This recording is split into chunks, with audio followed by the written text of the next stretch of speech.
সীতাকুণ্ডে খাদ্য অধিদপ্তরে খাদ্য বান্ধব কর্মসূচির খাদ্যশস্য বিতরণ অনুষ্ঠিত।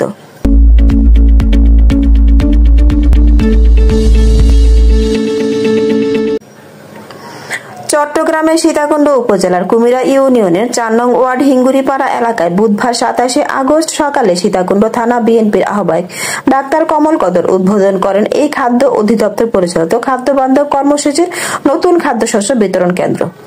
উদ্বোধনের পরপরই চাল নিতে কেন্দ্রের সামনে ভিড় করেন স্থানীয় মধ্যবিত্ত নিম্ন আয়ের মানুষেরা। মেসার্স আব্দুল্লাহ স্টোর এবং ডিলার হিসেবে দায়িত্ব পালন করছেন মোহাম্মদ বেলাল উদ্দিন। উদ্বোধনী অনুষ্ঠানে প্রধান অতিথি ছিলেন সীতাকুণ্ড থানা বিএনপির আহ্বায়ক ডাক্তার কমল কদর। বিশেষ অতিথি ছিলেন চট্টগ্রাম উত্তর জেলা স্বেচ্ছাসেবক দলের সাবেক সভাপতি মোহাম্মদ মোরসালিম, কুমিরা ইউনিয়ন বিএনপির সাবেক সভাপতি মোহাম্মদ ইদ্রিস মিয়া মনির, সাবেক সাধারণ সম্পাদক মোহাম্মদ শাহাবুদ্দিন, ৪ নং ওয়ার্ডে বিএনপির সাবেক সাধারণ সম্পাদক মোহাম্মদ মাহবুবুল আলম, ইউনিয়ন মৎস্য দলের সাবেক সাধারণ সম্পাদক মোহাম্মদ বেলাল হোসেন সহ প্রমুখ।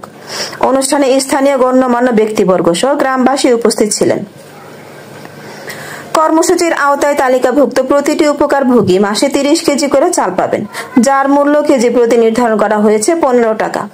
প্রতি সপ্তাহে রবিবার থেকে বৃহস্পতিবার সকাল ১০টা থেকে বিকাল ৫টা পর্যন্ত এই বিতরণ কার্যক্রম চলবে। বছরে ৬ মাস এ চাল বিতরণ করা হবে। চাল নিতে আসা মাস্টারপাড়া গ্রামের গৃহিণী আনোয়ারা বেগম বলেন, আমাদের মতো গরিব মানুষের জন্য এই চাল খুব সহায় হয়ে দাঁড়াবে। বাজারে এখন যে দামে চাল কিনতে হয় সেটা আমাদের পক্ষে বহন করা সম্ভব না। এছাড়া স্থানীয় বাসিন্দা ফসিউল আলম বলেন, প্রতি মাসে ৩০ কেজি চাল পাওয়া গেলে সংসার চালাতে অনেকটা স্বস্তি মিলবে। ASP news desk. এএসপি নিউজের সাথে থাকার জন্য ধন্যবাদ। সাবস্ক্রাইব করে সাথে থাকুন।